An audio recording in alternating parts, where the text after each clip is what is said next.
दोस्तों 8 दिसंबर 2025 को लोकसभा में राष्ट्रीय गीत वंदे मातरम की 150वीं वर्षगांठ पर विशेष चर्चा हुई, जो लगभग 10 घंटे के करीब चली थी। ये बहस स्वतंत्रता संग्राम के इस प्रतीक की ये जो एक गीत है, इसकी ऐतिहासिक भूमिका से लेकर इसके कटे हुए भाग यानी कि एक संस्करण जो है और राजनीतिक समझौतों पर पूरी तरह से केंद्रित थी। तो प्रधानमंत्री नरेंद्र मोदी ने चर्चा की शुरुआत की, जिसमें उन्होंने कांग्रेस और जवाहरलाल नेहरू पर मुस्लिम लीग के दबाव के गीत को टुकड़ों में बांटने का आरोप लगाया है।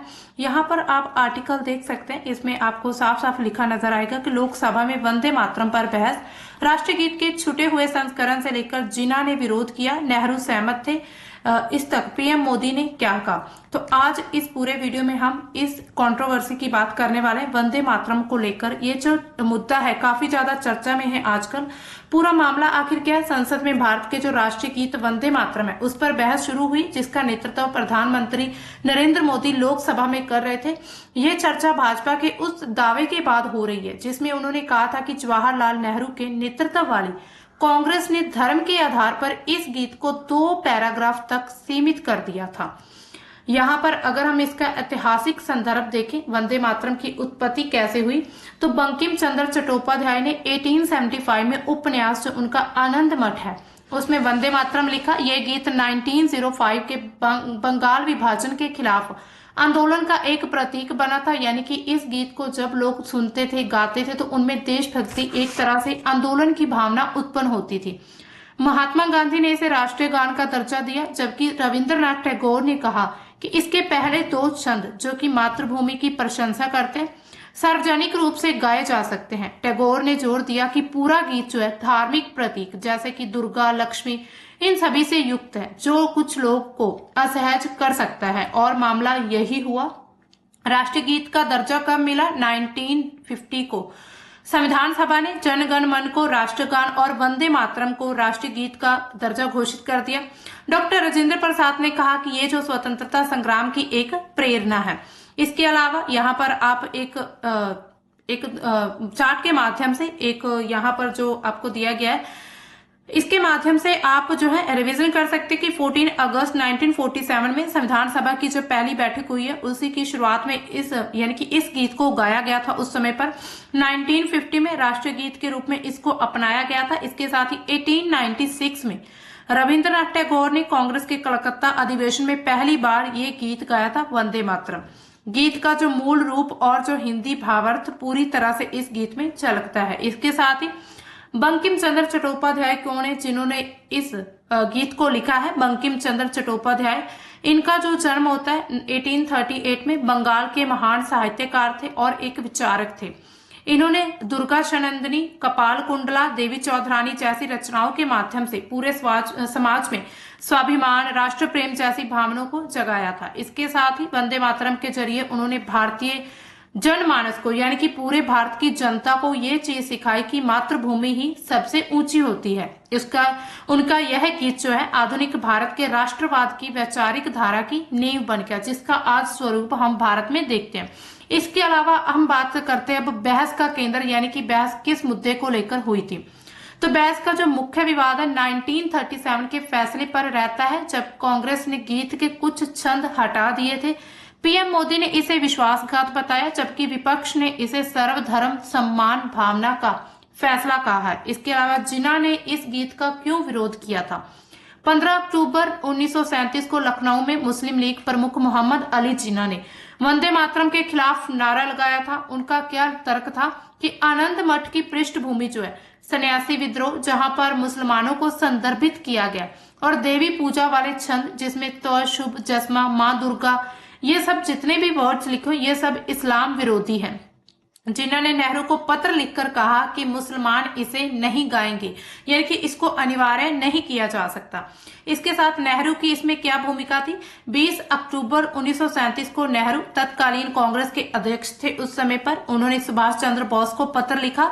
उन्होंने कहा कि मैंने वंदे मातरम और आनंद मठ की पृष्ठभूमि पूरी तरह से पढ़ी है, यह मुसलमानों को इरिटेट कर सकती है। बोस पहले तो छंदों को अपनाने के पक्ष में थे, लेकिन नेहरू ने समीक्षा की, इसमें मांग की, यानी कि उन्होंने कहा कि इसको फिर से रिव्यू किया जाए, कहीं ये किसी व्यक्ति की धार्मिक भावनाओं को ठेस ना पहुंचाए।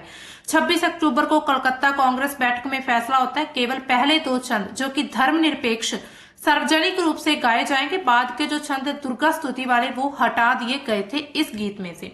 इसके अलावा अब जो विवाद का मुद्दा है, यानी कि अगर हम प्रेजेंट में देखें तो पीएम मोदी क्या आरोप लगाते, कहते हैं कि कांग्रेस ने मुस्लिम लीग के दबाव में वंदे मातरम के टुकड़े कर दिए, नेहरू को सिंहासन से डोलता दिखा, इसलिए जिन्ना से सहमत हो चुके थे। यह तुष्टीकरण था जो बाद में देश के बंटवारे का कारण बना। उन्होंने टैगोर का पत्र उद्धृत किया जो बोस को लिखा था, गीत का सार पहले 2 छंदों में है।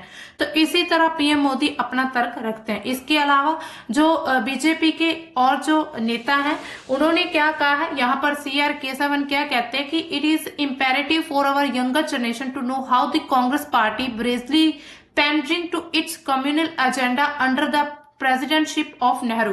यानी कि वो कहते हैं जब भारत के जो प्रेसिडेंट थे नेहरू थे, उनकी देखरेख में कैसे भारत के जो राष्ट्रगीत उसके साथ छेड़छाड़ की गई है, तो ये सभी युवा को पता होना चाहिए। इसके अलावा उन्होंने क्या कहा कि Vande Mataram as the party's national song in its 1937 Faizpur session while PM Narendra Modi today. उन्होंने कहा कि जब पीएम नरेंद्र मोदी आज हैं तो उस समय पर ये जो वंदे मातरम है इसको बचाने की या फिर इसकी भावनाओं को फिर से उजागर करने की कोशिश कर रहे हैं। इसी तरह अलग अलग जो राजनीतिक दल हैं उनके आरोप लगाए जा रहे हैं एक दूसरे के ऊपर। इसके साथ ही यहाँ पर अगर हम देखें तो प्रियंका गांधी जी का क्या कहना है, वंदे मातरम को पहली बार 1896 में रविंद्रनाथ टैगोर ने गाया था। यह गीत कांग्रेस के अधिवेशन में गाया गया था। उन्होंने ये चीज कही है कि अगर आप ये कहते हैं कि कांग्रेस के समय पर या फिर कांग्रेस की गवर्नमेंट पर इस गीत को कोई महत्व नहीं दिया गया या फिर इस गीत की महत्ता को जनता को नहीं दिखाया गया, तो उन्होंने ये कहा कि इसको 1896 में सबसे पहले कांग्रेस अधिवेशन में ही गाया गया था, ना कि RSS या फिर हिंदू महासभा के किसी कार्यक्रम में। तो ये कांग्रेस सांसद जो है प्रियंका गांधी ये अपना तर्क रखती है। इसके अलावा विपक्ष और क्या कहता है, वो कहता है कि ये पूरी तरह से चुनावी ड्रामा है या फिर एकता का फैसला है। तो उन्होंने इस चीज पर भी सवाल उठाया है कि कहीं ना कहीं कांग्रेस सांसद जो प्रियंका गांधी है उन्होंने ये चीज कही है कि ये बहस है बंगाल चुनाव के लिए चल रही है, मोदी का आत्मविश्वास कम होता जा रहा है, नीतियों देश को कमजोर कर रही है। नेहरू ने इसरो DRDO बनाए, आजादी के लिए जेल काटी थी, वंदे मातरम देश के कण कण में बसा हुआ है, इस पर बहस बेमानी है। उन्होंने सरकार पर जन मुद्दे जैसे कि महंगाई बेरोजगारी से ध्यान भटकाने का भी आरोप लगाया है। इसके अलावा और विपक्षी नेता क्या कहते हैं, DMK जो है उन्होंने उनके जो एक तरह से नेता है या फिर उनके जो A राजा है जो वहां के प्रतिनिधित्व है DMK, उन्होंने विरोध सांप्रदायिक ताकतों ने भड़काया। समाजवादी पार्टी के जो राजीव राय उन्होंने क्विट इंडिया विद्रोह की बहस पर भी मांग की है। भाजपा सांसद जो कंगना रनौत है उन्होंने कांग्रेस को महिला विरोधी कहा क्योंकि दुर्गा स्तुति इसमें हटाई गई थी। यानी कि अगर हम यहाँ पर राजनीतिक दलों की बात करें तो एक दूसरे पर आरोप लगाने में ही राजनीतिक दल लगे हुए हैं, यानी कि कोई आरोप इधर लगाता है तो कोई इधर, यानी कि एक तरह से अगर हम विपक्ष की बात करें तो वो सत्ताधारी पार्टी पर आरोप लगाती है और सत्ताधारी पार्टी की बात करें तो वो ये चीज कहते हैं कि हर एक सवाल जो उसका जवाब आप कांग्रेस से पूछिए। इसके अलावा वंदे मातरम केवल गाने के लिए नहीं बल्कि निभाने के लिए होना चाहिए, अखिलेश यादव का ये कहना है। लोकसभा में वंदे मातरम के जो 150 साल पूरे हुए उस बहस के दौरान समाजवादी पार्टी के जो सांसद उन्होंने कहा वंदे मातरम ने देश को एक किया, एकता की आजादी और एकता की तरफ लोगों को इकट्ठा किया, आजादी की लड़ाई में जान डाली थी। सत्ता पक्ष हमेशा सब कुछ अपना बनाना चाहता है। उन्होंने कहा कि वंदे मातरम को अंग्रेजों ने भी बैन कर दिया था, उसके बाद भी हमारे क्रांतिकारी लोग नहीं माने थे। वंदे मातरम को उन्होंने हमेशा दिल और दिमाग में अपने जिंदा रखा था। इसके अलावा अगर हम ये बात देखें कि मुस्लिमों को इस यानी कि वंदे मातरम को गाने से या फिर इसका उच्चारण करने से आखिर क्या परेशानी हो रही है, इसके साथ ही आपने कुछ टाइम पहले ये भी न्यूज सुनी होगी जब यूपी के जो CM है उनके द्वारा ये ये एक अनाउंसमेंट की गई थी कि ये जो वंदे मातरम हमारा राष्ट्रीय गीत है इसको सभी स्कूलों में अनिवार्य कर दिया जाएगा, चाहे वो मुस्लिम संस्थान हो चाहे फिर वो हिंदू संस्थान हो या फिर किसी भी धर्म से रिलेटेड हो। अब देखिए मुस्लिम इसके बारे में अपने क्या विचार रखते हैं। गीत में मां भूमि को देवी दुर्गा के रूप में पूजा शिर्क यानी कि ईश्वर के साथ साझी ठहराना, यानी कि ये जो पूरा गीत है इसमें मां भूमि को एक मां का दर्जा यानी कि देवी के रूप में पूजा गया है, जो कि मुसलमानों यानी कि इस्लाम धर्म की हम बात करें तो ईश्वर के साथ एक तरह से साझा करता है। तो गीत के तीसरे और चौथे छंद में स्पष्ट लिखा गया है, त्वहि दुर्गा दश प्रहर धरणी कमला कमल दल विहरिणी वाणी विद्यादायिनी, यानी कि भारत माता को 10 भुजाओं वाली दुर्गा, लक्ष्मी और सरस्वती कहा गया है। मुस्लिम उलेमा और आम मुसलमानों के लिए यह शिर्क यानी कि सबसे ऊंचा पाप माना जाता है, क्योंकि वह सिर्फ एक अल्लाह एक ईश्वर में ही मतलब अपना बिलीव रखते हैं, सिर्फ एक अल्लाह में, और उसी की यानी कि हालांकि उसी के आगे सिर्फ अपना जो सिर झुकाना अपना फर्ज समझते हैं, क्योंकि इस्लाम में किसी भी मनुष्य, भूमि या फिर किसी भी वस्तु को अल्लाह के बराबर या फिर उसकी शक्तियों वाला बताना सख्त मना किया गया, इसमें वर्जित है। इसके साथ ही आनंद मठ उपन्यास की पृष्ठभूमि क्या है? आनंद मठ जो उपन्यास है उसमें संतान विद्रोही मुस्लिम नवाब और उनके सैनिकों को क्रूरता से मारते हैं और उन्हें यमन यानी कि अपमानजनक शब्द कहते हैं। मुस्लिम शासकों को देश की दुर्दशा का मुख्य कारण बताया गया, अंग्रेजों को बाद में। एक जगह क्या लिखा है कि मुसलमानों ने हिंदुओं का सर्वनाश किया, अब संतान उनका सर्वनाश करेंगे। यह हिस्सा उस समय के मुसलमान समाज में बहुत ज्यादा आक्रोश या फिर लोगों में गुस्सा उत्पन्न करता था।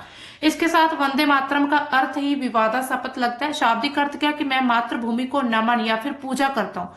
उर्दू फारसी में वंदे का अर्थ होता है सिर्फ सलाम नहीं बल्कि सजदा यानी कि सिर झुकाकर उसकी पूजा करना। कई उलमा ने क्या फतवा दिया कि मातृभूमि को सजदा करना मना है, यानी कि एक तरह से उनको सजदा करना सबसे ऊंचा शिर्क माना गया। इसमें जिन्ना और मुस्लिम लीग का क्या राजनीतिक स्टैंड था? 1937 में जब कांग्रेस ने प्रांतीय सरकारें बनाई, स्कूल सरकारी समारोह में पूरा वंदे मातरम गाना अनिवार्य कर दिया गया था, यानी कि यह फैसला पहले भी लिया जा चुका है। तब मुस्लिम लीग ने इसे हिंदू राष्ट्रवाद थोपने बताया था। जिन्ना ने नेहरू को लिखा था कि यह गीत इस्लाम विरोधी और मुसलमान इसे कभी भी स्वीकार नहीं करेंगे। उस समय पर यह कहा गया था कि एक तरह से पूरे भारत को सिर्फ और सिर्फ हिंदू राष्ट्र या फिर राष्ट्रवाद थोपने जैसा फैसला लिया गया। इसके अलावा अगर हम देखें क्या वंदे मातरम बोलने से ही सिर्फ देशभक्ति उजागर होती है? तो ये सवाल सबके मन में उठता है। वंदे मातरम बोलने या गाने से देशभक्ति उजागर हो सकती है, लेकिन ये हमेशा और हर व्यक्ति के लिए जरूरी नहीं होता। यह बात व्यक्ति और उसके भाव और उसके संदर्भ पर भी निर्भर करती है, वो किस भावना से इस गीत का उच्चारण कर रहा है। वे लोग जिनके लिए वंदे मातरम बोलना सचमुच देशभक्ति का सबसे गहरा प्रमाण है, जिन्होंने स्वतंत्रता संग्राम देखा या फिर उनकी कहानियां सुनी, उनके लिए ये नारा आज भी खून में आग लगा देता है। इसके अलावा क्रांतिकारी जो है भगत सिंह, चंद्रशेखर आजाद, सुभाष चंद्र बोस, उनकी आजाद हिंद फौज इसे मरते दम तक गाती रही थी। आज भी सीमा पर तैनात सैनिक, जो अर्धसैनिक बल, आरआरएस, वीएचपी से जुड़े लोग, लाखों आम हिंदू इसे मां भूमि के प्रति अपनी श्रद्धा का सबसे ऊंचा रूप मानते हैं। उनके लिए वंदे मातरम बोलना सीधे दिल से मातृभूमि को सजदे करने जैसा है। इसके अलावा जो लोग वंदे मातरम नहीं बोलते लेकिन फिर भी उनमें गहरी देशभक्ति की भावना देखी जाती है, सिर्फ ऐसा ही नहीं है कि एक शब्द, एक वर्ड या फिर एक गीत बोलने से किसी व्यक्ति की आंतरिक भावना को पहचाना जा सकता है। हो सकता है कोई व्यक्ति जो वंदे मातरम का उच्चारण कर रहा, उसके मन में पता ही नहीं अपनी मातृभूमि के लिए कितनी ज्यादा आक्रोश भरा हो, कितनी ज्यादा गुस्सा हो या फिर कितनी ज्यादा क्रूरता भरी हो। इसी तरह लाखों मुसलमान सैनिक, पुलिसकर्मी, आम नागरिक जो कि जनगण मन गाते हैं, तिरंगे को सलाम करते हैं, देश के लिए जान देते हैं, लेकिन धार्मिक कारणों से पूरा वंदे मातरम नहीं गाते हैं, सिर्फ पहले 2 छंद जिसमें जो है प्रकृति की एक तरह से वंदना की गई है उसी को गाते हैं। उदाहरण के तौर पर यहाँ पर अगर हम देखें, अब्दुल हमीद जो परमवीर चक्र जिनको मिला, APJ Abdul Kalam, as Dilip Kumar CRPF के, और शहीद इशरत अली, इनके द्वारा यानी कि एक तरह से यहाँ पर उदाहरण दिए गए कि ऐसे व्यक्ति या फिर ऐसी महान व्यक्तित्व वाले पर्सन भी भारत में हैं जो वंदे मातरम पूरा नहीं गाते थे, लेकिन फिर भी उनमें देशभक्ति की भावना सबसे ज्यादा भरी हुई थी। इसके अलावा कई ईसाई, सिख, बौद्ध, नास्तिक, वामपंथी भी इसे धार्मिक गीत मानकर नहीं गाते, लेकिन देश के लिए जान देने को तैयार होते हैं।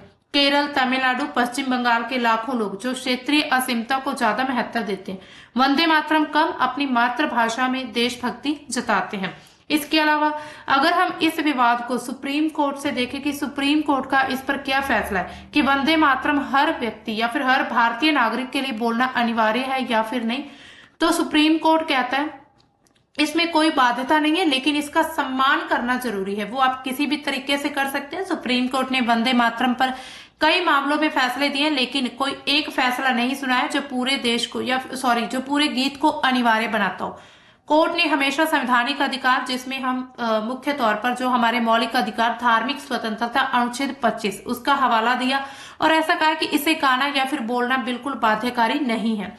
इसके अलावा समान स्थिति और सम्मान का दर्जा दिया जाना चाहिए। 2017 का सुप्रीम कोर्ट का फैसला था, जिसमें मामला क्या था, संजीव भाटनगर की पीआईएल में वंदे मातरम को राष्ट्रीय गान जनगण मन जैसी कानूनी सुरक्षा देने की मांग की गई थी। कोर्ट का क्या कहना था कि सुप्रीम कोर्ट ने पीआईएल को स्वीकार किया, कहा कि वंदे मातरम को भी समान सम्मान मिलना चाहिए, क्योंकि संविधान सभा ने 24 जनवरी 1950 को इसे राष्ट्रीय गीत घोषित किया था। लेकिन कोर्ट ने स्पष्ट किया कि इसमें कोई भी बाध्यता नहीं है। इसका प्रभाव क्या पड़ा? दिल्ली हाई कोर्ट के एक फैसले को चुनौती देने वाली जो स्पेशल लीव पिटीशन थी उसको खारिज कर दिया गया, जहां पर समान कानूनी सुरक्षा की डिमांड की गई थी।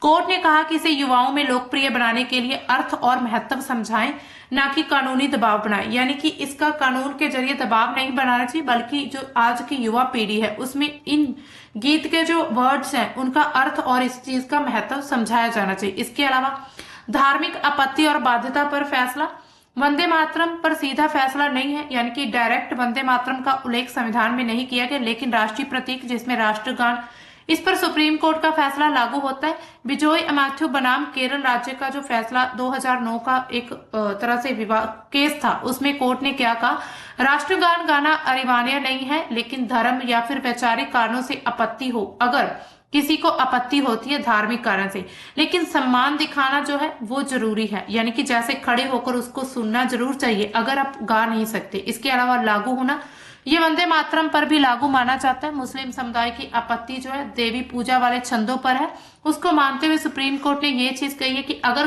कोई जबरदस्ती इस पर करता है तो उसको असंवैधानिक माना जाएगा। जैसे कि स्कूलों में जो मुस्लिम बच्चे वो चुप रह सकते हैं, लेकिन कभी इस कक्षा छोड़कर भाग नहीं सकते इससे। इसके अलावा भारतीय संविधान में क्या क्या प्रावधान दिए गए, अनुच्छेद 25 धार्मिक स्वतंत्रता की बात करता है कि कोई भी व्यक्ति किसी भी धर्म को अपना सकता है, किसी भी धर्म के जो गीत है या फिर उसका प्रचार प्रसार कर सकता है। इसके अलावा अनुच्छेद 51A जो मौलिक कर्तव्यों को दर्शाता है। वंदे मातरम का दर्जा कहां से आया?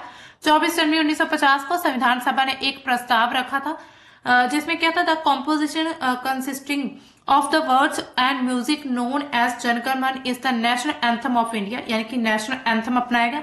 The song Vande Mataram which has played a historic part in the struggle for Indian freedom shall be honoured equally with जनगण मन and shall have equal status with it, यानी कि इसके बराबर ही इसको दर्जा और इसको सम्मान दिया जाएगा। ये सिर्फ एक संवैधानिक सभा का प्रस्ताव था, संविधान का हिस्सा नहीं बना था उस समय पर ये जो प्रस्ताव था, इसलिए इसका कानूनी दर्जा राष्ट्रगान जितना अभी तक मजबूत नहीं है। इसके अलावा अगर हम देखें तो संविधान आपको वंदे मातरम गाने या फिर बोलने के लिए मजबूर नहीं करता। संविधान आपको वंदे मातरम ना गाने पर सजा भी नहीं दे सकता है। यह एक राष्ट्रीय गीत है, यानी कि जिसे सम्मान देना चाहिए, लेकिन जबरन गाना, इसको गवाना या फिर बोलना वो बिल्कुल ही असंवैधानिक है कि किसी को आप जबरदस्ती इसको थोप सकते हैं, क्योंकि धार्मिक स्वतंत्रता अनुच्छेद 25 में वो सबसे ऊपर रखी गई है। यही कारण है कि सुप्रीम कोर्ट हर बार कहता है कि देशभक्ति जो है जबरदस्ती नहीं थोपी जा सकती।